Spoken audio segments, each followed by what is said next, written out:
Gregg was a student at Northwest Rankin High School, where her mother was a teacher. On March 19, 2024, Carly had gotten into a minor altercation with one of her friends at school that morning. The 14-year-old returned from school with her mother, 40-year-old Ashley Smiley, later that day to their home in Brandon, Mississippi, in the 200 block of Ashton Way, like she had countless times before. Minutes after arriving, Carly did the unthinkable. She went into her parents' bedroom while her mother was in her room and retrieved her mother's .357 Magnum gun that was under the mattress. Carly hid it behind her back and walked to the other bedroom where her mother was in. As she passed the kitchen, she checked to make sure her mother was still in the bedroom, and as she got to the bedroom, she fatally shot her mother 3 times. After Carly shot her mother, she went to sit in the kitchen, still hiding the gun behind her back, and she started fiddling with a phone. She then texted her stepfather, 39-year-old Heath Smiley, from what is believed to have been her mother's phone, asking, "When will you be home, honey?" After that, she texted multiple friends trying to get them to come to her home, telling them there was an emergency. There was one friend that was willing to come over, as she was worried about Carly. When the friend, who will not be named, arrived, Carly asked the friend if they are squeamish around deceased bodies. When the friend said no, Carly took her into the bedroom, where her mother was on the floor, lifeless. She also showed her friend the gun that she used to shoot her mother with. Carly told her friend that she had 3 shots for her mom, and that she's got 3 more for her stepdad, 2 to the head, 1 to the chest. Heath arrived home about 45 minutes to 50 minutes later. Just before he arrived, she told her friend to go wait in the backyard because her stepdad is about to come home. As Heath walked into the house, Carly aimed the gun right at him. He went to grab the gun from her hand, and they got into a struggle. Heath got shot in the shoulder. Carly then screamed and ran off through the back door, telling the friend to run as well. They jumped the fence, and they ran in opposite directions. Heath called 911 and told the dispatcher that his child shot him. He then saw his wife's body and told the dispatcher that she took her mother's life and that she tried to take his too. The deputies responded to the scene, where they found the injured man at the door and the deceased woman inside a bedroom. Heath described to the deputies what Carly looks like and what she was wearing. He was then transported to the hospital for medical attention. Carly was later found about a half-mile away from the house and was taken into custody. Carly appeared in court for a preliminary hearing on April 16th. She was then charged with first-degree slaying and attempted slaying. She was held on $1 million bond. Her attorney asked for her bond to be reduced, saying Carly was an exceptional student who was well-behaved and has no prior arrests. Her attorney also said she skipped the 3rd grade, so while she is now a sophomore at Northwest Rankin High School, she should be, according to her age, in the 9th grade. Carly also was Student of the Month and Student of the Year prior to this incident. The attorney added that Carly is set to undergo a mental health evaluation. Judge David Morrow said he found probable cause in the case and ruled that Carly's bond would stay at $1 million. He said, "I do believe that Miss Gregg does pose a special danger to others. The heinous nature of the crime, the premeditation that seems to have been involved here, is pronounced, it's severe, and it does concern me that there is a danger to the community. Whether there's a mental component to this or not, I think anybody could argue that to take another human's life, there is going to be a mental component involved." Rankin County investigator Zachary Cotton testified at the hearing. He detailed scenes from 2 security cameras found at the family's home, noting that Carly is seen walking into her mother's bedroom before a gunshot is heard, followed by a scream and 2 more gunshots. He said Ashley was shot twice in the face and once in the chin. The footage also shows Carly hiding something behind her back, which investigator Cotton believes is the gun. As the trial unfolded, the prosecution pieced together the events leading up to the shooting, painting a disturbing portrait of Carly's descent into illegal substance use and mental health issues, all of which had been hidden beneath a veneer of teenage normalcy. Burner phones, substance-laced vape pens, cheating in school, and self-harm were just the beginning of Carly's troubled double life, a reality that her mother had only uncovered mere hours before the fatal confrontation. The prosecution argued that when Ashley discovered her daughter's substance use, a confrontation ensued that ultimately escalated into the fatal violence. Carly rejected a plea deal in August that would have led to a 40-year sentence. Her week-long trial then started on September 16th. The defense team attempted an insanity defense by alleging that Carly was experiencing a mental health crisis. Dr. Andrew Clark, Carly's child psychologist, was key to this defense. He testified that she had been struggling with depression and even auditory hallucinations. The defense team tried to spare Carly from a life sentence. They framed the teenager as a victim of her own unraveling mind, citing severe mood swings and a dissociative mental state that had only worsened in the days leading up to the slaying. Dr. Clark testified that her actions were not born of malice, but of a child overwhelmed by mental health crises and a profound desperation for her mother's approval. Dr. Clark said in court, "This was a girl in crisis. She loved her mother. What happened in that house was a result of mental illness." The defense further argued that the change in medication days before the shooting caused her condition to rapidly deteriorate. They said she had become disconnected from reality in those crucial moments, unable to comprehend the gravity of her actions. Defense attorney Bridget Todd emphasized that Carly, despite her tragic actions, was not a bad person, but rather a child who had been suffering in silence for far too long. Dr. Amanda Gugliano, the director of forensic evaluation services at the Mississippi State Hospital at Whitfield, spent several hours evaluating Carly after she was arrested, with Carly's attorney present. Dr. Gugliano had a discussion with Carly about hearing voices. She said, "Carly said she had been hearing one voice, a male voice, since she was young, maybe around 5 or 6 years old, which is unusual. She said she heard the voice every day, but it was always in the background, and she was able to tune it out." Dr. Gugliano was asked why it is unusual for a young child to hear voices, and she said it could be their inner thoughts or inner dialogue, and that they don't understand what that is. Carly told Dr. Gugliano that the voices never told her to do anything. They usually made snide comments about other people. Carly's defense team accused Gregg, Carly's biological father, of being abusive, an addict, and mentally ill. Kevin admitted to having a former substance addiction and that he suffers from bipolar depression, but he said he was never abusive toward Carly. Ashley and Carly were worried that she might suffer from the same mental illness as her father. The prosecution was unyielding in its portrayal of Carly as fully aware of her actions. Assistant District Attorney Michael Smith presented evidence that demonstrated premeditation, including security footage from the home. The chilling footage showed Carly concealing the .357 Magnum behind her back as she walked through the house, moments before the gunshot rang out. The prosecutors underscored the fact that after the shooting, Carly acted with calculated composure, texting her friend and stepfather, hiding the weapon behind her, and sitting calmly in the kitchen as if nothing had happened. To the prosecution, these actions left little doubt that Carly knew exactly what she was doing. Heath testified, saying, "The gun flashed in my face. It went off 2 more times, but my hand was on the gun after the first shot, and I twisted it from Carly. It was like she had seen a demon or something, and my first thought was, there was an intruder somewhere, and she thought she was after somebody else." The courtroom later heard how Heath, despite the life-altering trauma, maintained a relationship with Carly, speaking to her regularly from behind bars. In closing arguments, Assistant District Attorney Catherine Newman addressed the jury with a sobering reminder of the devastating loss suffered by those who loved Ashley. Attorney Newman said, "She was a mother, a teacher, a wife, and her life was ended by the very person she loved most in this world. Carly Madison Gregg knew what she was doing when she pulled that trigger." Attorney Newman said that Carly admitted to smoking marijuana the day before the shooting. The 15-year-old is charged as an adult. The jury was given the option of finding her guilty or not guilty by reason of insanity. Bubba Bramlett, District Attorney for Rankin and Madison counties, said, "Long week, sad day. Carly Gregg is evil. That's not easy to say, but the truth of the matter is, sometimes evil comes in young packages, small packages, and this is one of those cases. She's fixing to go to prison for the rest of her life.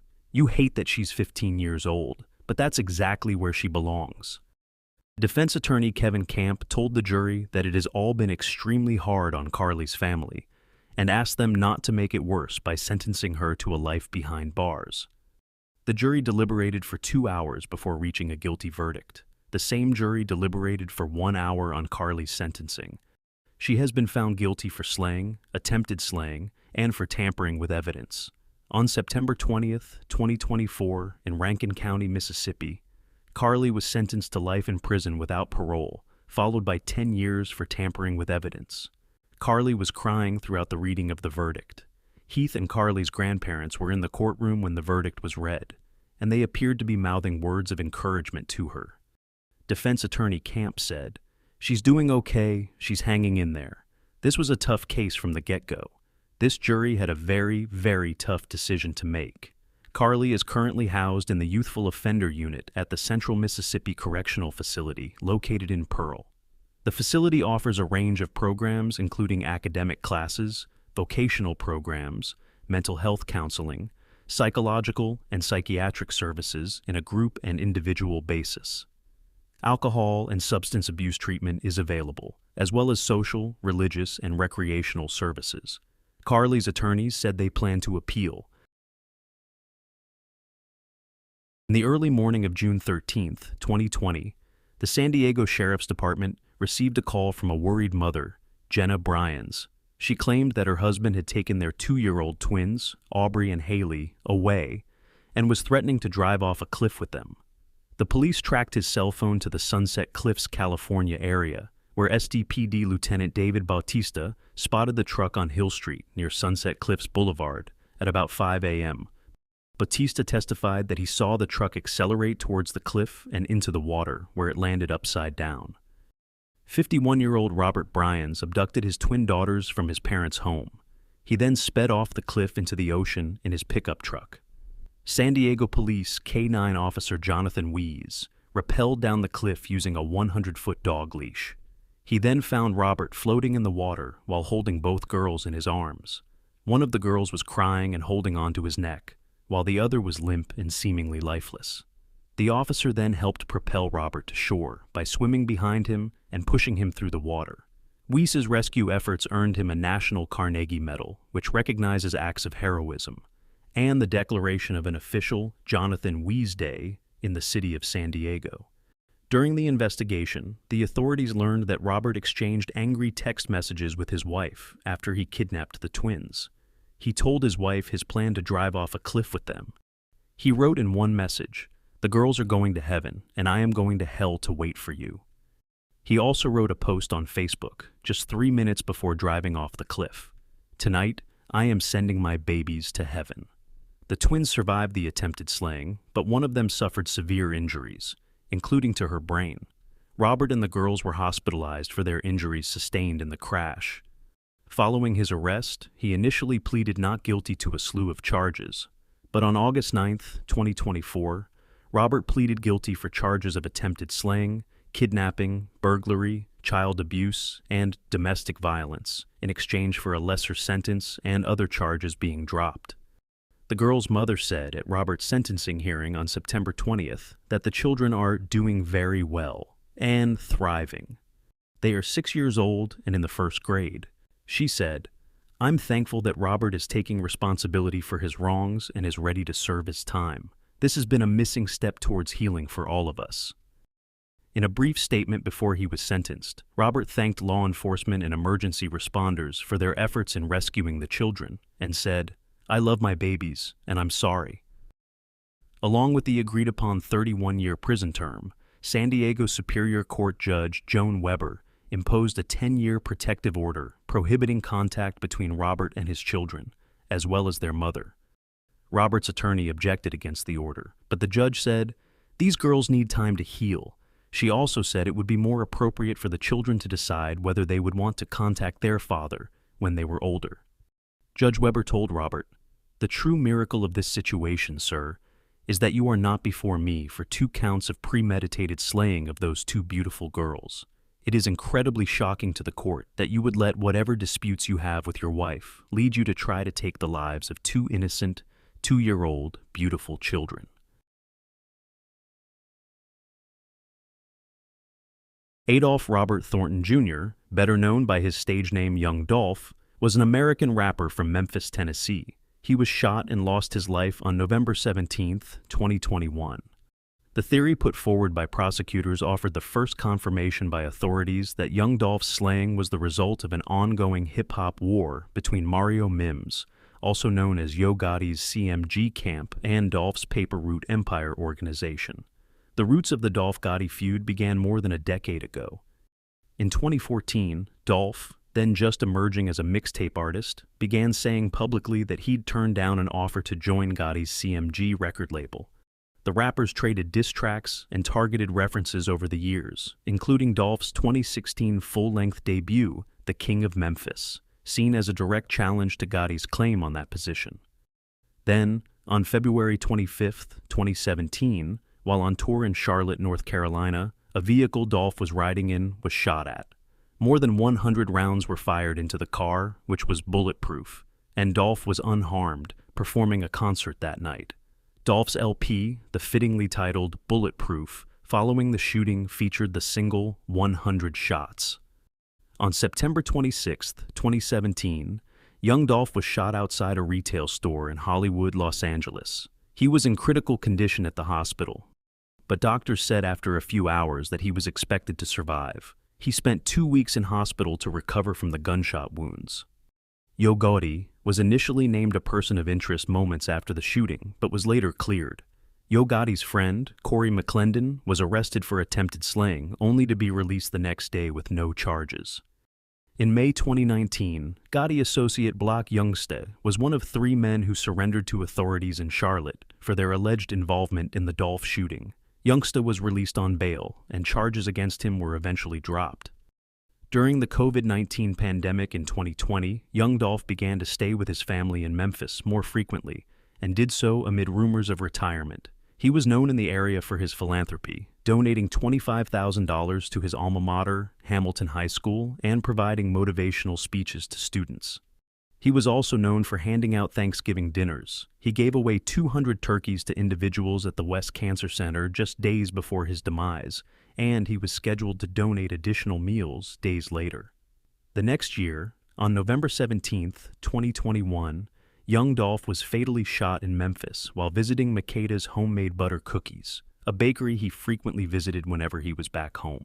He was gunned down by 2 gunmen in a white 2-door Mercedes-Benz. Crowds of hundreds of people swarmed the crime scene where he was shot and lost his life. The police had to prevent individuals from entering the area while they investigated for hours. Tennessee House Representative London Lamar and Memphis Councilman J.B. Smiley reacted by calling for a curfew in Memphis to prevent civil unrest and violence. An autopsy revealed that he had about 22 gunshot wounds scattered around his head, back, chin, neck, and arms. Young Dolph was buried later that month on November 30th. A service was held at First Baptist Church, Broad Street. The family's caravan of black SUVs was escorted by security and Memphis police to the cemetery across from Hamilton High School. 2 months later, on January 5, 2022, the police identified one of the suspects responsible for the slaying as 23-year-old Justin Johnson. They issued a first-degree slaying warrant, and a reward of up to $15,000 for information on the suspect was offered by the Tennessee authorities. Justin had an established history of criminal charges and violence, as well as ties to organized criminal gangs. On January 11, 2022, Justin was captured by police in Indiana on the same day after law enforcement received over 500 tips leading to his arrest. Another suspect, 32-year-old Cornelius Smith, was arrested for the theft of the car used in young Dolph's slaying. 27-year-old Shundale Barnett, a passenger of the vehicle Justin was driving, was also arrested. The next day, on January 12th, Justin and Cornelius were indicted on first-degree slaying charges and other criminal charges, while the passenger, Shundale, was charged with being an after-the-fact accessory. After Justin and Cornelius struggled to find legal representation, they were given an ultimatum by Judge Lee Coffey to have a lawyer by February 4th, and if they did not have a lawyer, he would hire a private attorney to represent them both. On February 11th, both Justin and Cornelius pleaded not guilty to first-degree slaying. On November 10th, 2022, another suspect, 43-year-old Hernandez Govin, was indicted for the slaying of young Dolph and the conspiracy to slay. He is alleged to have ordered the slaying of young Dolph. Cornelius testified in a Tennessee court against Justin, saying he participated in the hit on the rapper because of the promised payout. He said he and Justin were set to receive $40,000 each, with Hernandez, the man prosecutors say was the mastermind behind the slaying, receiving $20,000. Cornelius said Justin picked him up, noting the initial plan was to shoot young Dolph at a Thanksgiving turkey drive, but spotted the camouflaged wrapped Corvette the rapper was known to drive. When they saw his car, they started following him and watched him pull into the parking lot of the cookie shop where he was shot. Cornelius said he was the first to exit the car when they pulled into the parking lot. He said, "I couldn't tell you how many times I shot young Dolph. I wasn't feeling nothing at the time. I was just trying to get some money. I saw him standing by the window. I just got out of the car and started shooting." Cornelius said he was shot in the arm and leg by Marcus Thornton, young Dolph's brother, who was also at the cookie shop and needed to have a wound kit to clean up his injuries. Justin was grazed by a bullet on his back. Cornelius said they ditched the white Mercedes in a driveway at a home in Orange Mound, Tennessee, directly after the shooting. They then drove a different vehicle to an apartment in South Memphis, Tennessee, where they changed their clothes and cleaned their wounds. Cornelius was later asked about his payment and said he only received $800 before he was arrested. He is also facing a slew of charges related to young Dolph's slaying. During the opening statements in Justin's trial, Tennessee prosecutors alleged that Anthony "Big Juk" Mims, the brother of fellow Memphis rapper Yo Gotti and a member of Yo Gotti-founded record label CMG, put a $100,000 hit out on young Dolph. Shelby County Deputy District Attorney Paul Hagerman outlined the involvement of both Big Juk and Justin. Attorney Hagerman said that Justin was invited to Atlanta by Big Juk and Hernandez to get signed to the CMG, rival to the label established by Young Dolph, Paper Route Empire. Allegedly, Big Juk suggested to Justin that ending young Dolph's life was necessary to secure a recording deal with CMG. Justin's attorney, Luke Evans, said during his opening statements that Justin did not slay young Dolph, and the evidence against him does not tie him to the slaying. Attorney Evans argued that Justin's DNA was never found in the white Mercedes that was caught on video speeding away from the scene, nor were the guns used in the shooting recovered. But video shown at the trial by prosecutors showed Justin at his apartment the night of the slaying wearing the same clothes as seen on a suspect at the scene. Attorney Evans pushed back, saying that similar clothing, like a Bass Pro Shop hat, does not mean Justin is the man in the surveillance videos and in photos. Attorney Hagerman played the surveillance video outside of Makeda's, which showed the moment when a white Mercedes car pulled up to the shop and two men exited the vehicle. Hagerman said that the man in the video holding a handgun was Justin. The other man, who was seen holding a semi-automatic weapon known as a Draco, was Cornelius.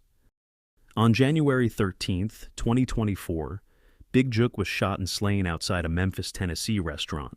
The slaying of the 47-year-old appeared to be a targeted assassination-style shooting. Officials have not publicly stated if they believe Big Juk's demise is connected to young Dolph's demise. On September 26, 2024, Justin Johnson was found guilty of first-degree slaying, conspiracy to commit first-degree slaying, and possession of a handgun by a felon, and was sentenced to life in prison without the possibility of parole. Justin will be sentenced for the two latter charges in November. Both Cornelius Smith and Hernandez Govan remain charged with first-degree slaying, conspiracy, and more. Cornelius is set to appear in court on November 15, 2024, and Hernandez's trial will start in March 2025. 28-year-old Anna Abulaban met her husband, 32-year-old Ali Abulaban, in 2014 when they both served in the Air Force and were stationed in Okinawa, Japan. After Ali was discharged, he went back to living in Virginia, and Anna returned to the Philippines. Around 2019, when Ali found out Anna was pregnant with their daughter, Amira, he was able to get her a visa to live with him in the United States, where they began their family. Ali began his career online under the name Jin Kid. This included making content on Instagram, YouTube, and TikTok. The more popular he became, the more he began to share parts of his personal life with his audience. He would post videos of himself doing sketch comedy and impressions of figures. Ali was set on becoming an internet star. He got a small taste of what that would be like as his videos regularly racked up millions of views. Anna would sometimes assist Ali, either from behind the camera while recording him or in front of it, appearing in his videos with him. Anna had friends in San Diego and convinced Ali that it would be good for his career to be in California. So they moved there 2 years later in early 2021. Anna also started to gain a strong online following of her own. They seemed to have been in a happy marriage, but it was all a lie. Ali was a jealous and possessive person and displayed a narcissistic attitude. He started abusing Anna physically and emotionally. He sometimes even live-streamed his arguments with his wife, where he would verbally abuse her. In 2021, there were months where he posted troubling content about their relationship online. Some of the footage showed him accusing her of cheating on him, and he would berate her for not being intimate with him. Ali also regularly used illegal substances, even snorting it while live streaming. After multiple domestic violence incidents, Anna broke up with Ali. He told Anna that she could stay in the apartment they shared while he left. Anna agreed, staying in their home with their daughter. Later that year, on the morning of October 25, 2021, when Anna took her daughter to school, Ali used a copy of an electronic key to get into the apartment and vandalize the apartment. Before he left, Ali installed an app on his daughter's iPad that allows him to listen in on her conversations. When Anna returned home, she called a friend to tell them the apartment was a mess. Knowing it was Ali who caused it, she said on the phone that she wanted to clean it up, so her daughter wasn't confused. She also said she was going to get a restraining order against him. She asked a friend to pick her daughter up from school so she could clean, and then she called her friend, 29-year-old Rayburn Cardenas Barron, to come over and help. Ali was known to be jealous of Rayburn because of a comment Rayburn had once allegedly made about Ali being lucky to have a wife as beautiful as Anna. After hearing a male voice via the app he installed on his daughter's iPad, he went to the apartment to confront them. He was startled to see his wife with Rayburn, and he snapped and lost control and just started shooting. After the shooting, Ali called his mother, father, and a friend to confess and sent them a photograph he took of the victims' bodies. He later called 911, telling a dispatcher that he found the victims lifeless. Ali then picked up his 5-year-old daughter from her school and shortly before being arrested, told her, "I hurt mommy." Both victims were found diseased on the couch in the living room of the apartment. Ali was arrested and confessed 5 hours after the incident. He was charged with 2 counts of first-degree cases, a gun use allegation, and a special circumstance allegation of committing multiple executions. A preliminary hearing for the case 3 months later in January 2022 was described by an attorney as explosive. Ali lost his temper after a detective described the relationship between Anna and Rayburn as becoming more romantic. As the judge tells him to calm down, he becomes enraged and starts to yell at the judge, screaming, "You think I wanted this? For my 5-year-old daughter? Who are you? I'm hurt. My life is destroyed." His trial began on May 1st, 2024, and lasted until May 29th, when he was found guilty on 2 first-degree charges. Since there was no dispute he took the victims' lives, jurors were instead tasked with deciding whether the cases were first- or second-degree cases. After the verdict was announced, Rayburn's sister said, "Obviously nothing is going to bring my brother or Anna back, but at least he is never going to be able to do this to another person again." Prosecutors believe he ended both their lives because he was angry that his wife did not want to remain married to him. Anna made it clear she was through with Ali following multiple incidents of domestic violence and Ali's intimate encounters with another woman. Anna texted him hours before he ended her life, saying, "I want you out of my life, once and for all." Ali testified that he did not have intercourse with the other woman, but Anna told others that he had cheated. Ali's plan was to catch Anna in the act with another man to prove she was doing the same thing that she was accusing him of doing. Ali shared his side of the story on a local news channel with a reporter.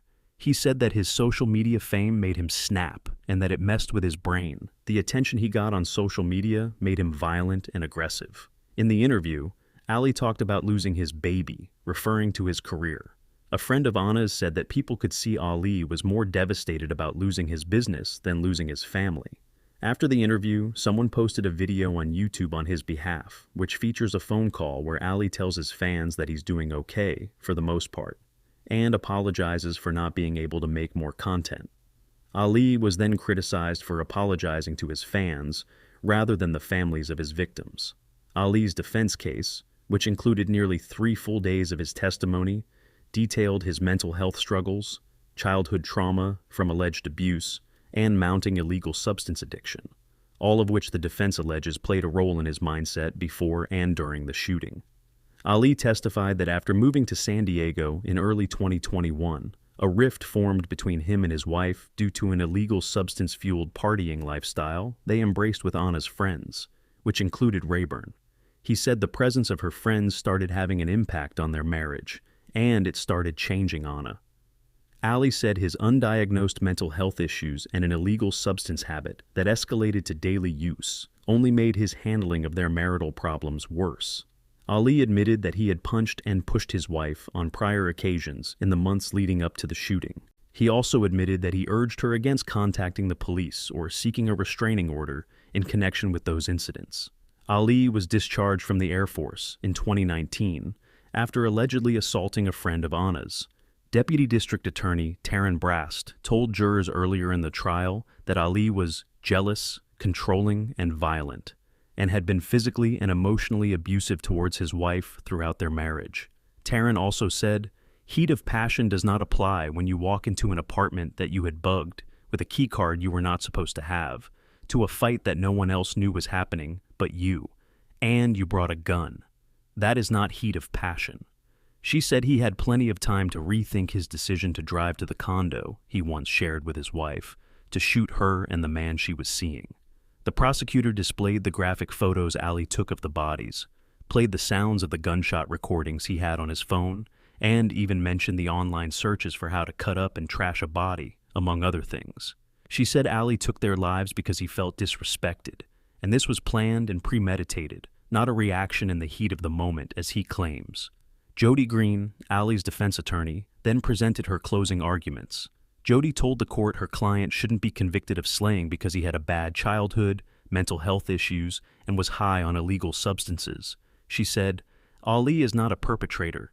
Yes, he took Anna's life, the woman he loved, the mother of his beautiful daughter, Amira, and he took Ray's life, a man with whom Anna was having an affair, and he cannot undo what he has done, but he did not slay them. He is not a perpetrator." Jody said it was manipulation and that Anna dragged Ali along.